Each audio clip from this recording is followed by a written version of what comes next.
My beloved friends, I love you all. As a surprise, I came to you just to remind you I love you that. And before we start today's meditation and listening Osho's discourse, I would like to read one special letter, love letter. It is just like a love bomb. Albert Einstein's letter to his daughter. What he had written in his last days to his daughter, his great theories, his great findings, researches, after everything he had just found this, we will come to know by his letter which he had written to his daughter. So I'm reading that letter.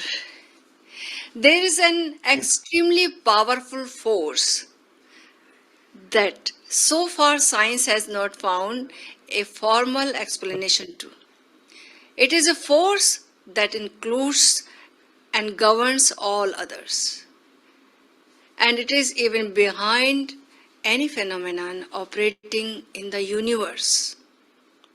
This universal force is love. Love is right that enlightens those who give and receive it. Love is gravity because it makes some people feel attracted to others. Love is power. Love, for love we live and die. Love is God and God is love. Jesus has said, God is love, but Osho has said, love is God. This is what in this letter he is saying, love is God and God is love. He is saying both. This force explains everything and gives meaning to life. To give visibility to love, I made a simple substitution in my most famous equation. If instead of E square, EMC square, we accept that the energy to heal the love can be obtained through love multiplied by the speed of light squared, we arrive at the conclusion that love is the most powerful force there is because it has no limits.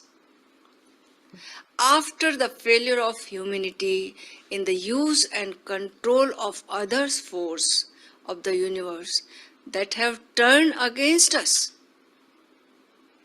it is urgent that we nourish ourselves with another kind of energy. If we want our species to survive, if we are to find meaning in life, if we want to save the world, love is the one and only one answer. Perhaps we are not yet ready to make a bomb of love, a device powerful enough to eternity destroy the hate, selfishness and greed that devastates the planet. However, each individual carries with them a small but powerful generator of love, whose energy is waiting to be released. When we learn to give and receive this universal energy, dear Lisril was his daughter, he is saying, when we learn to give and receive this universal energy, dear Lisril, we will have affirmed that love conquers all, is able to transcend everything and anything, because love is the queen essence of life. Your father, Albert Einstein. This was the letter from Einstein, the great scientist, to his daughter in his last days. And he had told her daughter after his leaving body, after few years, she will open this letter, not that time when he was in the body, because that was not the right time. So this letter shows love means being connected with the world in a relationship and of peace. Love means being connected with the world in a relationship of peace and harmony. It is only love that sets free. Generally we think that love binds. What we think? Love is a bounding. Love binds us. What binds is not love, but passion. And let me tell you, passion is a form of hatred. Passion often turns into hatred. In the circumstances changes even a little, then the person with whom you are attached, whom you thought you loved, can turn into hatred. Hatred is always present beneath in the thin layer of that passion. If that thin layer bursts, hatred appears. Anger is form of hatred. Love is a totally different thing. Love means a relation towards the whole existence, which has no possibility of turning into hatred.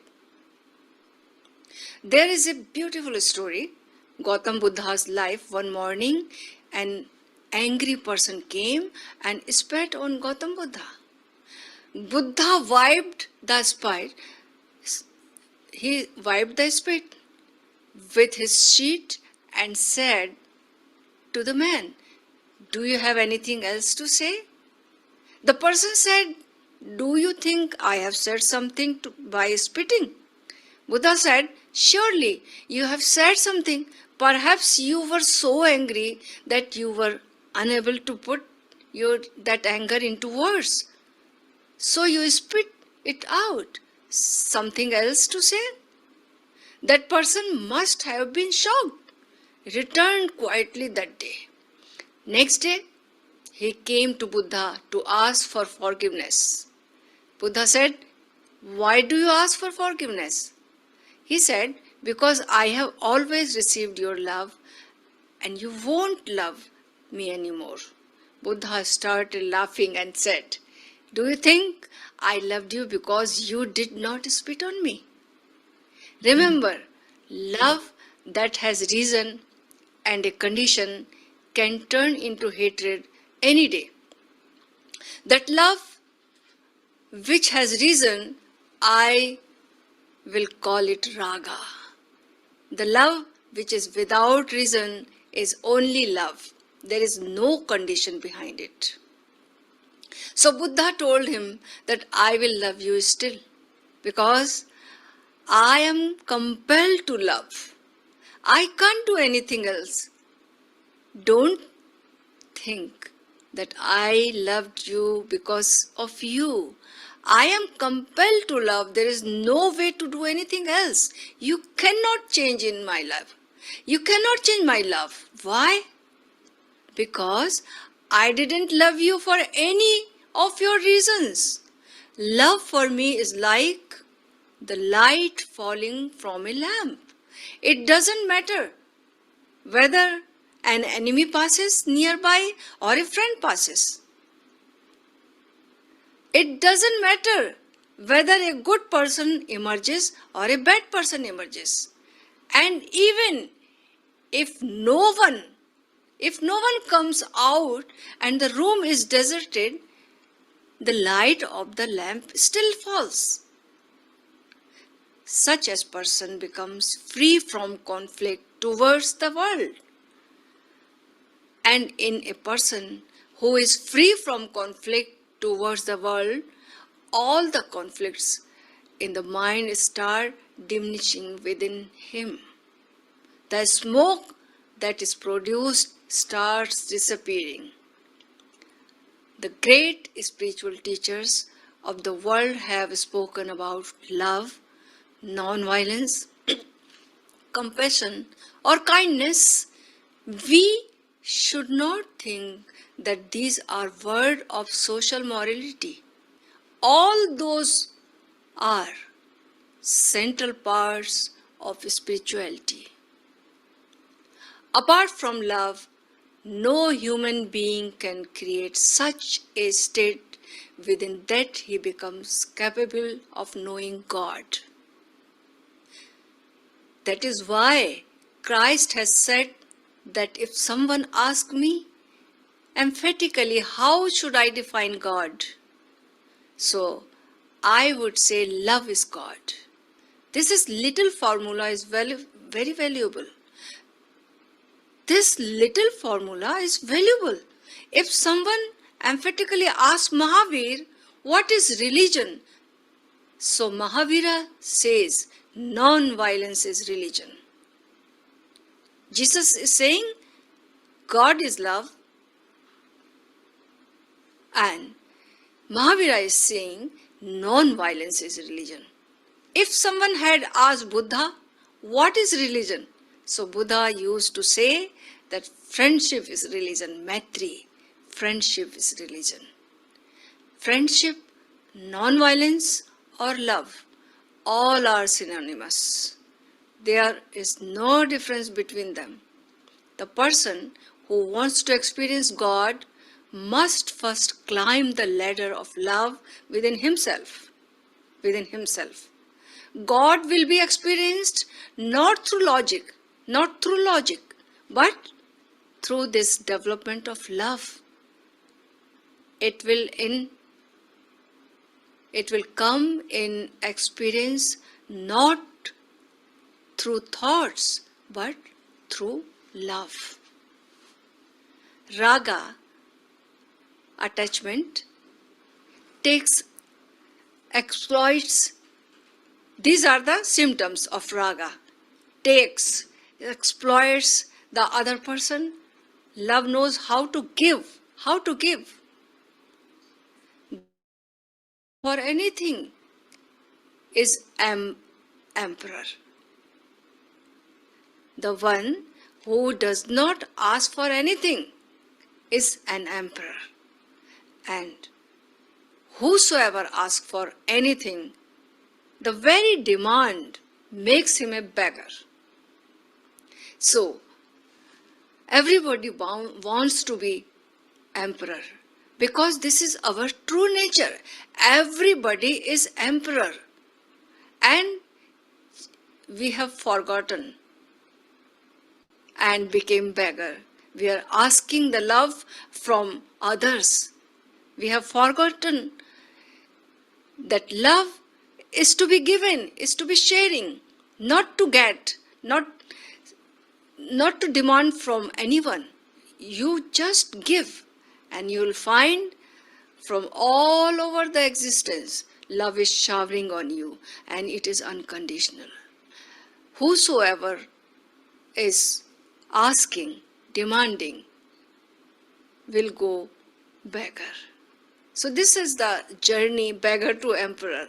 If the love, we come to know what is real love, what is divine love, it is not outside. It is our true nature. When we go by meditation inside, in our soul, our spirit is made of love, full of love. This is his nature, its nature. So, how to feel this divine love? How to just something happens and we remember that we are love, nothing else. There is a poem in Kabir Das. He's saying, Kasturi kundal base, ban khojat jai. So we are just searching love everywhere except within us. So let us listen